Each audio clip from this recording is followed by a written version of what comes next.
Just like there's a long list of liberal celebrities who swear they'll go if a Republican is elected, and no one ever does. Miley Cyrus once said, "I am moving if Trump is my president. I don't say things I don't mean." Here she is looking miserable, having to endure America at the Grammys last Sunday. I guess she flew back from Tajikistan. In 2016, Eddie Griffin said, "If Trump wins, I'm moving to Africa." Apparently very slowly, because in Trump's 4 years, he only got as far as Van Nuys. George Lopez once said that if Trump won, he won't have to worry about immigration. We'll all go back. George Lopez still here. In Russia, just referring to the war in Ukraine as a war can get you 15 years in the fabulous prisons made famous by some of the world's most famous novels. You think America's evil because we didn't nominate Margot Robbie for an Oscar? Just wait till you get thrown out the window of your very own dream house. Bill Maher is putting woke celebrities on blast. And the result is nothing short of hilarious. The sharp-tongued comedian and late-night host is tearing into Hollywood's most fragile stars, exposing how quick they are to shove their ideals down everyone's throats while making sure they're safely tucked away from the consequences. It's been a long time since Maher roasted Hollywood with this much fire, and you can feel the anticipation building because this one isn't just good.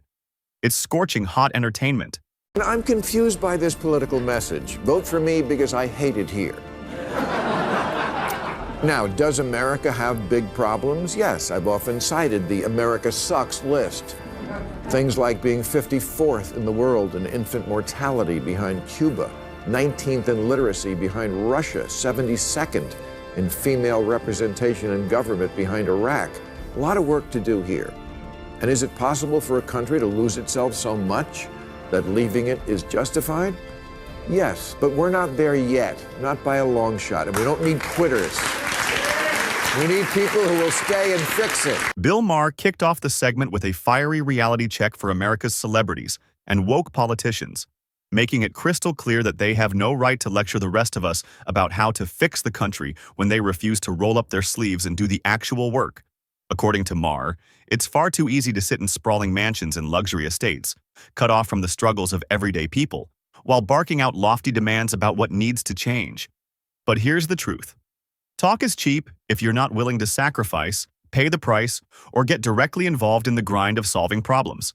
Maher hammered home that America, despite its flaws, is still a great nation, resilient, strong, and worth fighting for. And whining, finger-pointing, or showing off performative activism won't move it forward. What this country needs, Maher argued, are citizens ready to take responsibility, tackle challenges head-on, and stop waiting around for someone else to do the heavy lifting. Maybe the problem isn't that America isn't worth defending. Maybe the problem is that lots of people today are entitled whiners who have no perspective and no idea how good they have it.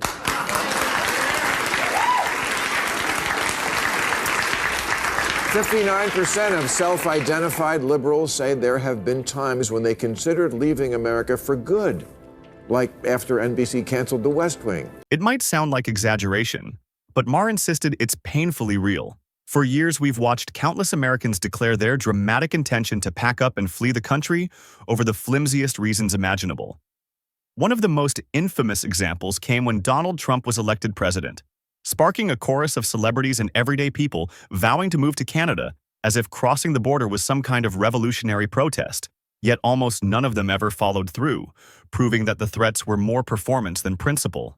And it didn't stop there. Some even threatened to leave simply because America refused to embrace trendy new ideologies that often clash with basic common sense.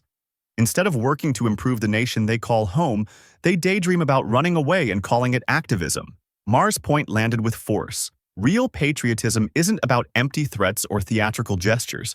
It's about staying, facing challenges head-on, and helping to make America stronger every single day. I don't get it. You want so badly for every immigrant to come to this country and experience the good life, but somehow it's so terrible you want to leave? And I see conservatives in Texas are talking secession again. They have 2 bumper stickers in that state. America, love it or leave it, and we're leaving it. Celebrities and politicians are masters at sending out mixed signals, and Bill Maher wasted no time exposing their contradictions. On one hand, they preach endlessly about how America should fling its doors wide open, inviting more and more people to flood in under the promise that this is the ultimate land of opportunity. Yet in the very next breath, those same voices declare how ashamed they are of this country, swearing they'll bolt the moment things don't swing in their favor. The contradiction is staggering. If America is truly so awful, why urge others to come here? And if it's genuinely the land of freedom and opportunity, why threaten to abandon it every election cycle? This isn't passion, principle, or even honest debate.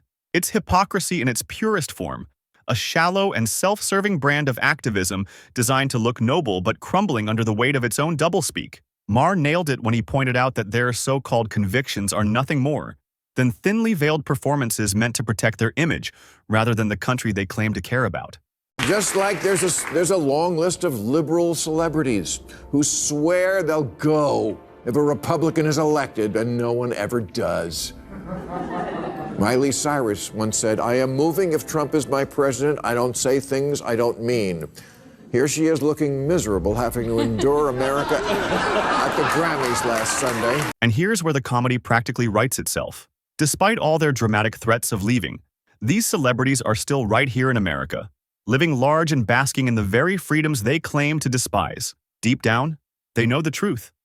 No other country offers them the same platform, the same opportunities, or the same luxuries that America does, and that's why they never actually go anywhere. So why the grand declarations? Why all the "I'm leaving if Trump wins" speeches? The answer is obvious. It was never about real conviction. It was always about optics, about virtue signaling, about riding the outrage wave for attention and applause. These over-the-top theatrics make them look bold to their fans, but when the lights fade and the cameras switch off, they're still here, soaking up the fame, the fortune, and the safety net that only America provides. Maher cut through the bluff with precision, exposing that their threats weren't acts of bravery but performances on a political stage. Theater, not courage. And the only thing they're truly loyal to is their own image. I guess she flew back from Tajikistan. In 2016, Eddie Griffin said, "If Trump wins, I'm moving to Africa." Apparently very slowly, because in Trump's 4 years, he only got as far as Van Nuys. George Lopez once said that if Trump won, he won't have to worry about immigration. We'll all go back. George Lopez still here. This is exactly why it's nearly impossible to take celebrities seriously when they climb onto their soapboxes to lecture the rest of us about politics or morality. Their reality is nothing like ours. They're cushioned by millions, tucked away in gated mansions, flying on private jets, and knowing they can retreat to a castle anywhere in the world if life in America ever dares to feel uncomfortable. Meanwhile, regular Americans are the ones grinding through the real struggles: mortgages that haunt us at night, rent that devours our paychecks, groceries and gas prices that stretch our budgets to the breaking point, and the daily effort to keep families afloat. For us, politics isn't a flashy stage for virtue signaling, it's survival. It decides whether bills get paid and whether opportunities exist tomorrow. That's why the average citizen will always put more trust in leaders who wrestle with real policy battles than in celebrities whose idea of hardship is debating which luxury resort to vacation in. Their glamorous lectures hold no weight because when reality bites, they'll never face the same struggles we do. And Maher made sure to hammer that truth home with devastating clarity. Then there's all the TikToks telling Americans things like, fucked. I think the new American dream is to leave. I'm 18 years old and I escaped America. Yeah, you don't have to escape America. That wall we're always debating isn't to keep you in. And this is where it gets almost comical. Some of these self-proclaimed social justice warriors act as if America is no different from North Korea, painting a picture so absurd it borders on parody. They rant as though people here are trapped of choices and forced to live without freedom when the reality couldn't be more opposite. Nobody is fighting to immigrate to North Korea. Nobody is dreaming of building a life, raising a family, or chasing success in a place where freedom doesn't exist, and citizens risk their lives just to escape. Meanwhile, the very nation these activists love to bash, the United States, continues to be the #1 destination for people all across the globe who are desperate for opportunity, safety, and freedom. That's the irony Maher laid bare. If America is as terrible as they claim, then why is the entire world still fighting to get in, not out? Their exaggerated comparisons collapse under the weight of reality, and Maher's point landed with devastating accuracy, leaving no doubt about how ridiculous those claims really are. The New Republic just ran a story about the vulnerable minorities who want to flee America, including the author, a gay man trapped in the dystopian homophobic hellscape that is New York City. I wonder if he knows that there are 66 countries where just being gay is a crime. Cute story in the news last month. Burundi's president called on his citizens to stone gay people, and not in the good way. Wow, suddenly the don't say gay law doesn't sound all that bad. When it comes to the LGBTQ+ community, Maher pointed out a reality that's impossible to ignore. America is their safe haven, their strongest shield, and their most empowering stage. There's hardly another place on earth where they would feel as protected, as respected, and as free as they do right here in the United States. From legal protections and political representation to cultural visibility and vibrant communities, the LGBTQ+ population enjoys rights and freedoms that countless other countries wouldn't even dream of granting. They have platforms to speak, the ability to live openly, and laws that safeguard their existence, while in many parts of the world such freedoms would be unimaginable and often outright dangerous. So why the constant talk of leaving? Where exactly do they think they'll find greater freedom? Even Europe, often painted as more progressive, still faces ugly battles with violence, discrimination, and policies that fall short of full equality. The truth is plain. For all its imperfections, America remains one of the safest, strongest, and most empowering places for LGBTQ+ individuals. And Maher's message hit hard. They already have it all right here, whether they choose to admit it or not. And Uganda? Oh, they don't just give you a ticket for parking in the rear. You can get the death penalty for it. In China, they have the death penalty for almost 50 crimes. And in 13 countries, atheism is punishable by death, and 61 impose restrictions on women's clothing, so bring a scarf.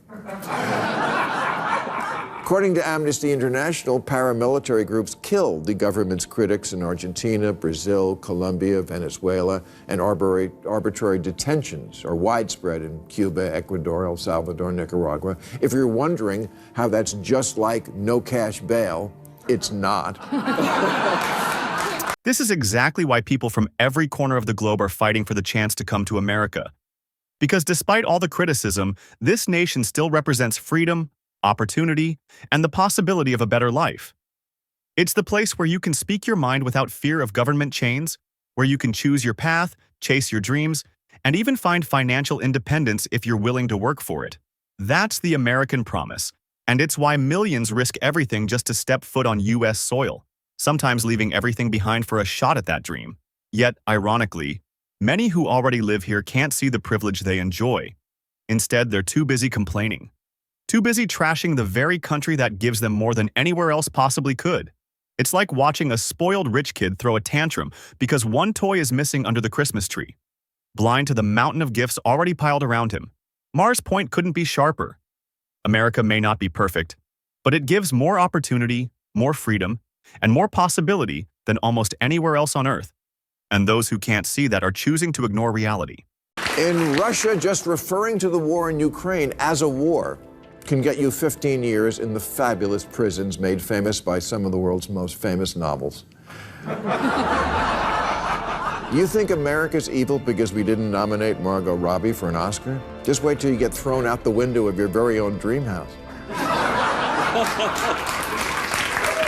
Bill Maher's takedown of the so-called woke mob sliced right through the noise, exposing just how shallow and performative so much of today's activism really is.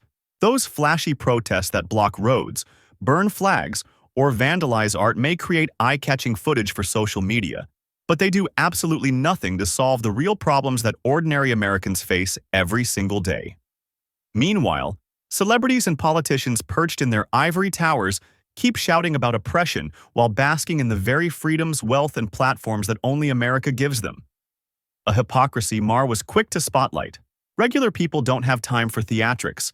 They're too busy paying mortgages, putting food on the table, and getting to work on the same roads that these activists block for attention. Maher reminded everyone that real change doesn't come from empty slogans, hashtags, or clout-chasing performances.